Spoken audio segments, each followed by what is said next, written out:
Selamat malam teman-teman semuanya. Pada kesempatan kali ini, kelompok kami akan menjelaskan tentang hubungan kesejahteraan sosial dengan psikologi positif. Jadi, lingkungan positif adalah kesinambungan antara lingkungan dengan manusianya. Lingkungan positif ini dapat dicapai jika kesejahteraan sosial sudah terpenuhi atau masyarakatnya sudah berkembang. Salah satu cara untuk membantu terciptanya lingkungan yang positif adalah dengan komunikasi yang baik. Dalam kesempatan kali ini, kami akan membahas tentang lingkungan positif di dunia kerja dan juga lingkungan pendidikan. Yang pertama ada employee engagement. Employee engagement adalah perilaku positif karyawan terhadap pekerjaan atau perusahaannya yang ditandai dengan perasaan semangat, dedikasi, dan keasikan untuk tercapainya tujuan organisasi. Jadi singkatnya, employee engagement adalah emosi yang positif dan komitmen yang kuat dari karyawan kepada perusahaannya. Nah, di sini karyawan itu bekerja bukan hanya soal gaji, tapi memang mereka ingin memberikan sesuatu kepada perusahaannya. Biasanya karyawan yang mempunyai employee engagement yang tinggi, dia dapat bekerja lebih baik, sehingga hasil pekerjaannya jadi lebih baik juga. Lalu selanjutnya ada cara untuk meningkatkan employee engagement. Yang pertama adalah emosi positif terhadap pekerjaan. Seorang karyawan yang memiliki emosi positif terhadap pekerjaannya cenderung untuk memunculkan perilaku yang positif juga. Contohnya adalah timbul rasa empati, ingin membantu dengan sesama rekannya, dan lain juga sebagainya. Lalu yang kedua adalah frekuensi emosi positif. Di sini yang dimaksud adalah emosi positif ini tuh harus sering dimunculkan, karena dengan emosi positif ini dapat timbul perilaku positif. Ketika perilaku positif ini banyak dilakukan, tentu lingkungan kerjanya juga bisa menjadi positif. Lalu yang ketiga adalah melihat sebuah pekerjaan itu sebagai sebuah panggilan. Nah, hal ini akan dijelaskan selanjutnya. Untuk menciptakan employee engagement tidak bisa dari sisi karyawannya aja, harus juga tercipta lingkungan kerja yang positif. Caranya adalah satu, yaitu menciptakan hubungan sosial yang baik antara sesama rekan ataupun antara atasan dan bawahan. Yang kedua adalah peluang untuk maju dan pengakuan. Di sini yang dimaksud adalah seorang individu atau seorang karyawan harus berpeluang untuk maju, atau mungkin contohnya dipromosikan pada suatu jabatan tertentu. Dia nggak bisa nih stuck di posisi yang itu aja sama bertahun-tahun, karena hal tersebut tuh membuat individu ini tuh nggak berkembang. Lalu poin yang ketiga adalah kesempatan mempelajari keterampilan baru. Contohnya adalah seorang karyawan yang baru masuk terhadap sebuah perusahaan, pasti ia ingin memiliki pengetahuan atau ingin mempelajari sebuah keterampilan baru. Jadi sebuah perusahaan harus memfasilitasi karyawan-karyawannya untuk berkembang dengan mempelajari keterampilan baru. Lalu yang keempat adalah gaji dan kompensasi. Ini jelas yang dimaksud adalah sebuah perusahaan harus memberikan gaji dan kompensasi yang sesuai dengan pekerjaan yang dilakukan oleh karyawannya. Lalu yang terakhir adalah kepemimpinan. Bagaimana seorang atasan mampu memimpin bawah-bawahannya agar bawahan ini bisa menjadi individu yang berkembang baik secara pekerjaan atau skillnya. Jadi bawahan ini mampu untuk bekerja lebih baik.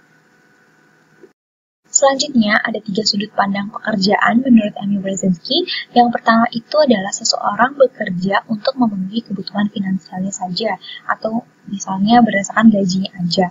Yang kedua, seorang itu bekerja bisa aja nggak cuma karena finansial atau misalnya kebutuhan finansialnya aja, tapi juga karena ia ingin mengembangkan karirnya atau ingin mengembangkan skill-skill yang ia miliki. Dan yang terakhir adalah bekerja berdasarkan panggilan, di mana ketika karyawan ini bekerja berdasarkan panggilan, ia tuh tidak hanya tujuannya tuh nggak cuma untuk dirinya sendiri, tapi juga untuk orang lain, atau mungkin untuk perusahaannya. Ia ingin memberikan sesuatu untuk perusahaannya di mana tempat ia bekerja. Lalu ada 5 elemen yang mempengaruhi sikap dan perilaku pekerja. Yang pertama adalah variasi keterampilan. Seperti yang sudah dijelaskan sebelumnya, bahwasanya seorang karyawan tuh sebisa mungkin diberikan kesempatan untuk mempelajari keterampilan lain. Jadi dia nggak stagnan dalam pekerjaan yang itu aja. Jadi ada variasi di situ. Lalu yang kedua itu adalah identitas tugas. Tugas yang diberikan tuh harus jelas. Tugasnya apa dan bagaimana cara pengerjaannya. Yang ketiga adalah signifikansi tugas. Bagaimana si pekerjaan yang dilakukan itu berdampak pada orang lain. Yang keempat adalah otonomi. Sejauh mana pekerja atau karyawan memiliki kemerdekaan dalam proses kerjanya. Jadi dia tuh nggak dikekang. Dia tuh boleh memberikan ide-ide baru, dia boleh memberikan pendapat dan lain sebagainya. Yang terakhir adalah umpan balik. Bagaimana atasan mampu memberikan feedback atau mampu memberikan masukan terhadap pekerjaan yang dilakukan oleh bawahannya. Baik teman-teman, kita akan lanjut ke karir yang menggunakan psikologi positif. Nah, jadi yang pertama itu psikologi positif ini lebih menekankan kepada untuk membantu klien dengan cara menunjukkan kekuatan-kekuatan atau yang membangkitkan kekuatan pada diri klien itu sendiri. Nah, lalu yang pertama kita masuk ke psikoterapi positif, di mana klien dipandang mampu memecahkan masalah sendiri, dan pendekatan yang terkenalnya adalah solution focus therapy. Jadi di sini maksudnya adalah psikologi positif ini lebih menekankan pada kekuatan klien seperti yang sudah saya jelaskan sebelumnya. Jadi di mana terapis membantu klien untuk menemukan emosi-emosi positif yang ada pada dirinya, untuk menemukan emosi-emosi yang ada, emosi-emosi positif yang ada pada dirinya, serta klien dipandang sudah mampu mandiri untuk menyelesaikan masalah mereka. Seperti itu. Jadi terapis lebih berfokus untuk pada kekuatan klien.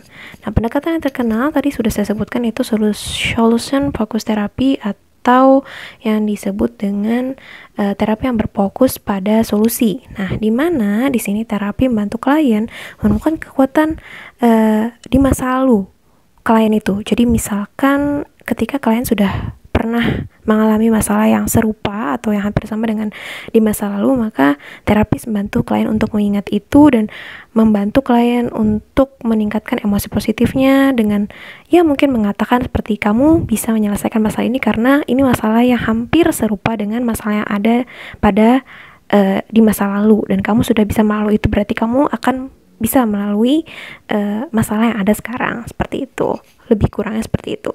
Kemudian banyak terapi yang ditawarkan di psikoterapi positif. Yang pertama itu ada terapi kesejahteraan. Nah, terapi ini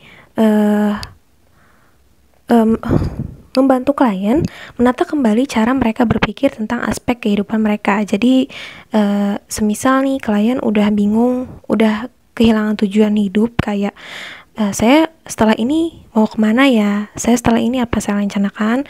Mungkin terapis bisa membantu klien untuk menemukan kembali aspek kehidupannya, apa yang membuat dia puas, seperti itu, dan memperkuat kompetensi individunya. Lalu yang kedua ada naratif terapi. Ini terapi bercerita, teman-teman. Jadi kita menceritakan diri kita sendiri dan kita menceritakan tentang cerita kita tentang orang lain, seperti itu.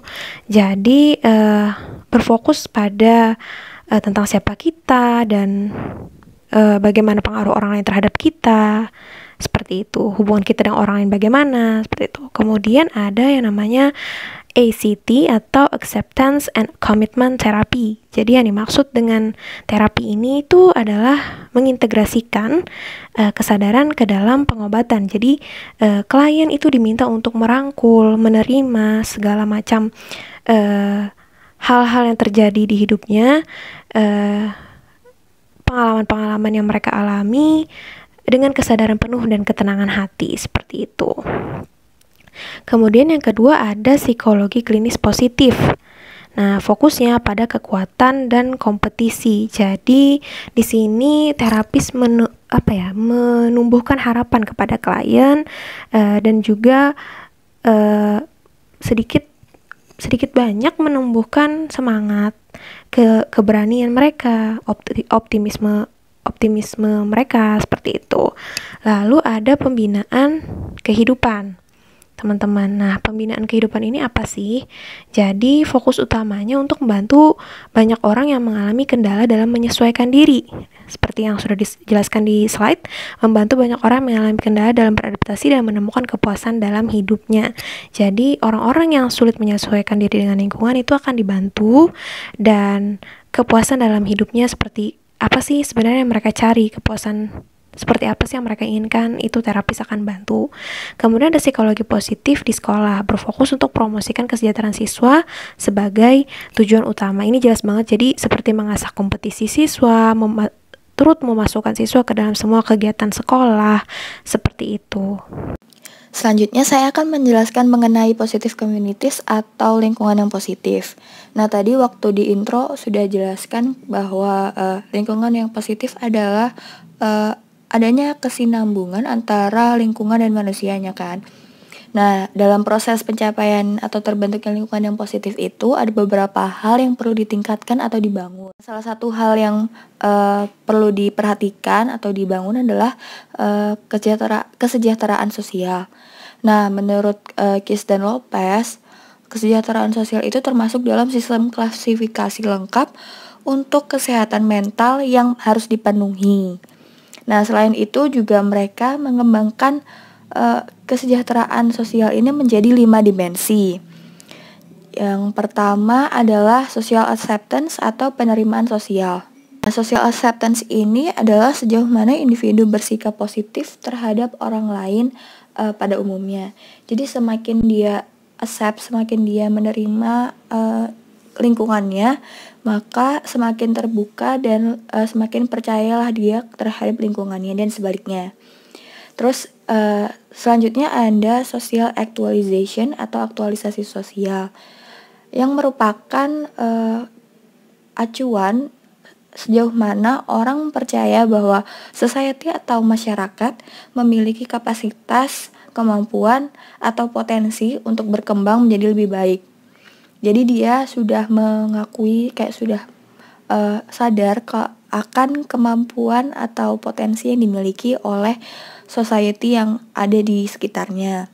Selanjutnya adalah social contribution atau kontribusi sosial, yaitu bagaimana kegiatan individu dinilai oleh lingkungan dan seberapa besar kontribusinya. Semakin besar nilai kontribusinya, maka tingkat kesejahteraan sosial di suatu lingkungan itu semakin baik. Kemudian yang keempat ada social coherence atau koherensi sosial, yaitu ukuran dari sejauh mana lingkungan atau masyarakat dapat dipahami, diprediksi, dan masuk akal atau logis. Jadi dia bisa menyambungkan, dia bisa melogikakan apa yang ada di sekitarnya, dan dia juga bisa memposisikan dirinya dalam sosial itu. Yang keempat ada social coherence atau koherensi sosial, yang merupakan ukuran dari sejauh mana lingkungan atau masyarakat itu dapat dipahami, diprediksi, dan masuk akal atau logis oleh suatu individu.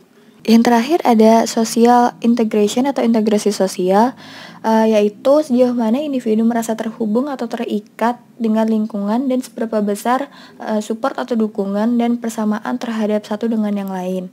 Nah, kelima dimensi ini berkorelasi positif terhadap pengukuran dari kebahagiaan, kepuasan hidup, generativitas, optimisme, persepsi terhadap kepercayaan dan keamanan lingkungan, persepsi subjektif terhadap kesehatan fisik seseorang, dan tingkat keterlibatan komunitas atau lingkungan. Nah, selain kesejahteraan sosial, lingkungan yang berkembang juga perlu diperhatikan dalam membangun lingkungan yang positif. Dalam psikologi, hal yang paling penting adalah hubungan antara manusia dan lingkungan agar ada kesinambungannya. Nah, jika hubungan tersebut buruk, maka akan timbul masalah dan sebaliknya. Pada beberapa lingkungan yang diverse atau beragam dan pluralistik, sering terjadi kompetisi dengan satu individu dengan yang lain. Ada sebuah penelitian yang mengidentifikasikan adanya social capital. Hal ini tuh mengacu pada fenomena yang terjadi antar jejaring sosial dan di dalam jejaring sosial itu sendiri. Maksudnya kayak adanya hubungan yang ada di media sosial gitu loh. Nah, saat tingkat social capital itu tinggi, maka terjadi kepercayaan yang tinggi antar individu. Kemudian juga ada lebih banyak timbal balik dan membantu partisipasi yang lebih besar dalam kemasyarakatan dan ikatan sosial yang lebih kuat. Penelitian lain mengungkapkan bahwa tingginya nilai social capital itu juga dapat mengarah pada kesehatan fisik individu yang lebih baik. Nah, ada beberapa istilah yang digunakan dalam kajian pembahasan mengenai budaya yang membangun lingkungan positif, yaitu high synergy cultures. Nah, penjelasannya itu adalah fenomena ini tuh kebiasaan atau cultures yang membuat individu terlibat banyak dalam aktivitas yang saling memperkuat dan meningkatkan kesejahteraan umum. Nah, sebaliknya, low synergy culture itu adalah di mana tujuan pribadi itu sering bertentangan dengan kesejahteraan masyarakat secara keseluruhan. Nah, high synergy cultures ini dapat meningkatkan kesejahteraan setiap individu. Namun, kalau sebaliknya, low synergy itu hanya dapat meningkatkan kesejahteraan beberapa individu saja. Selanjutnya, dalam pembahasan lingkungan positif terdapat sistem komunikasi yang kuat. Oleh karena itu, penularan sosial atau social contagion juga perlu dikaji. Ada sebuah penelitian yang dikaji oleh Christakis dan Fowler. Mereka itu mengungkapkan adanya sebuah fenomena yang bernama social contagion, di mana perilaku dan emosi tertentu dapat menyebar melalui jejaring sosial. Nah, hal ini tidak hanya dapat mempengaruhi teman dekat saja, melainkan teman yang jauh juga. Maksudnya dalam hal ini itu teman yang Anda kenal itu memiliki teman. Nah, Anda itu dapat mempengaruhi temannya teman Anda itu. Nah, fenomena ini juga dapat mempengaruhi kebahagiaan. Nah, kebahagiaannya ini itu dapat menyebar ke orang yang berjarak jauh secara fisik. Semakin jauh jarak tinggal teman, maka semakin sedikit efek yang dihasilkan. Namun uniknya hal ini tidak berlaku kepada antar teman kerja, bos, dan sebaliknya. Perilaku positif yang kita lakukan juga dapat membantu orang lain untuk melalui loneliness dan uncooperative behavior lainnya. Selain itu, social contagion ini juga dapat terjadi ketika seseorang melalui suatu fase di mana dia ingin berhenti untuk melakukan suatu kebiasaan yang buruk bagi dia. Misalnya merokok. Misalnya A ingin berhenti merokok dan dia melihat B yang sudah posting berulang kali tentang dirinya yang sudah berhenti merokok. Maka A akan bisa relate ke dia dan bisa terbantu motivasinya agar lebih giat dalam berhenti dalam melakukan bad habitnya itu tadi.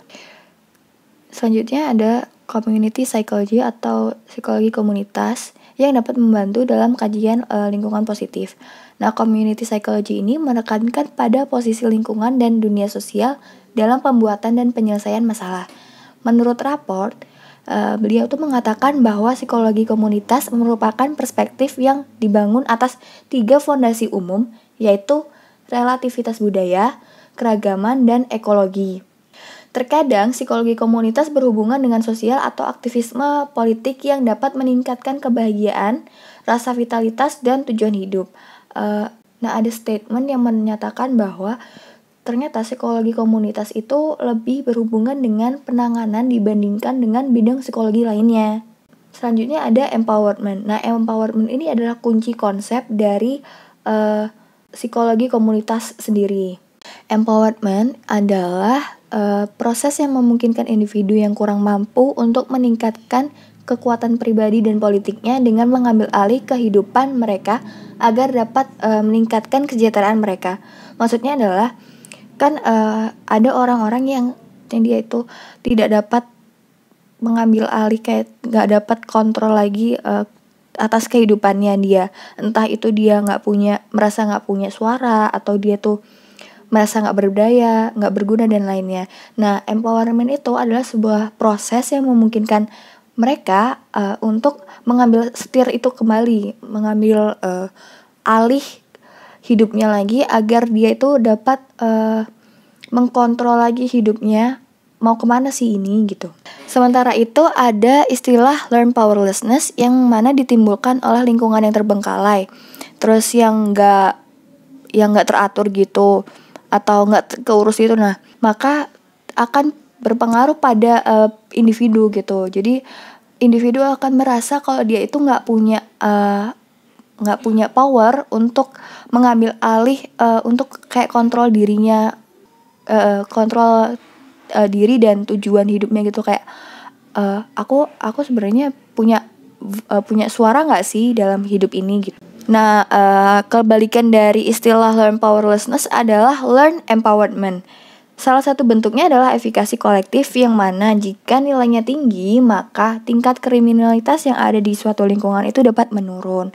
Karena yaitu tadi, dia sudah dapat mengkontrol dirinya. Jadi dia juga pasti bisa jadi itu lingkungan dan manusia itu kan tadi berkesinambungan ya. Maka kalau lingkungannya positif, humannya juga positif dan sebaliknya gitu.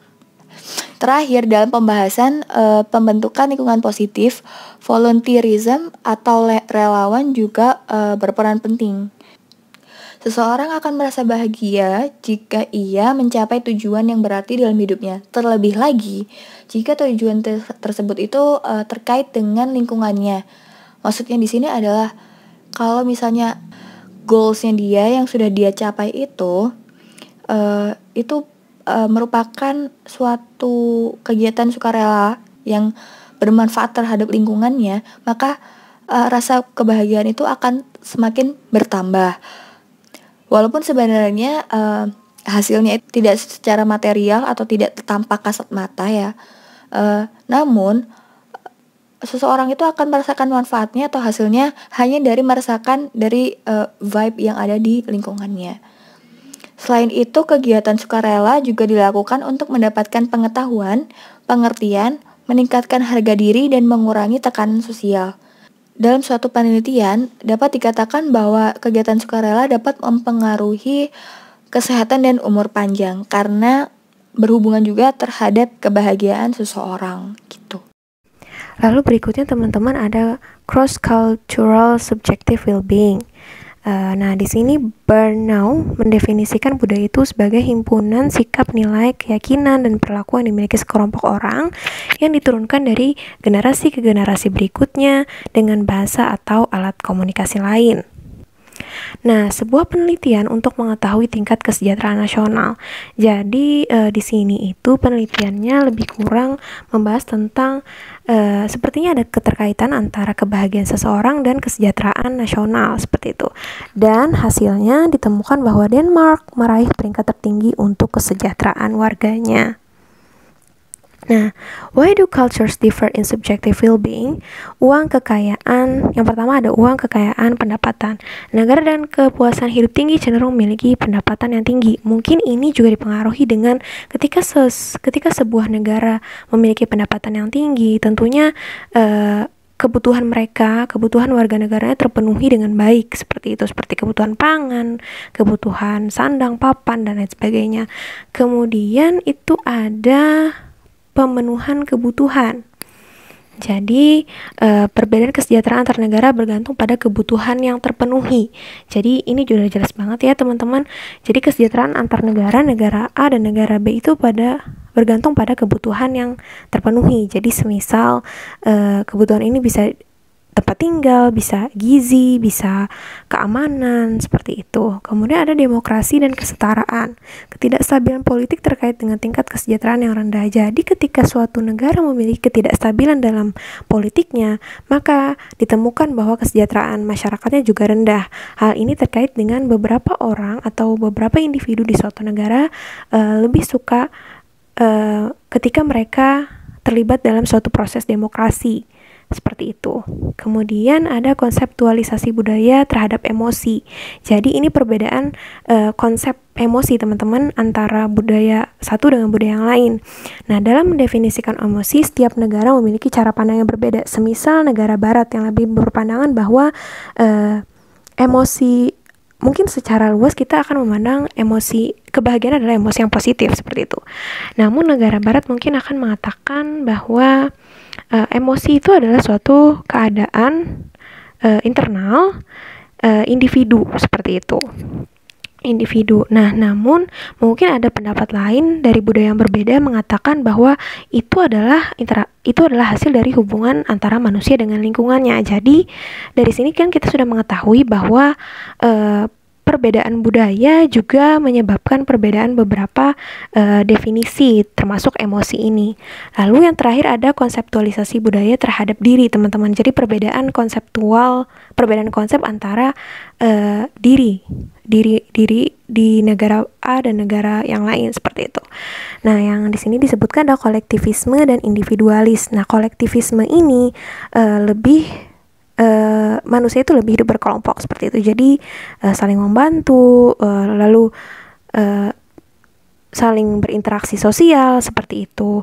Nah, sedangkan individualis, negara yang biasa memakai konsep ini adalah mungkin negara bagian Amerika, teman-teman, yang mana mereka cenderung lebih menekankan pada kemandirian individu seperti itu. Jadi ya semuanya itu lebih ditekankan pada bagaimana individu itu menjalani hidupnya seperti itu mungkin. Nah, lalu tentu saja ada keuntungan dan kerugian dari setiap konsep budaya ini, teman-teman.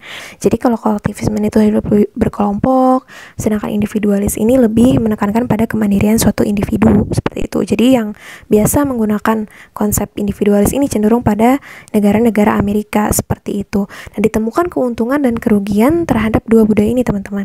Nah, dari yang saya baca di buku, keuntungan untuk kolektivisme ini adalah dapat menghambat atau menekan tingginya depresi.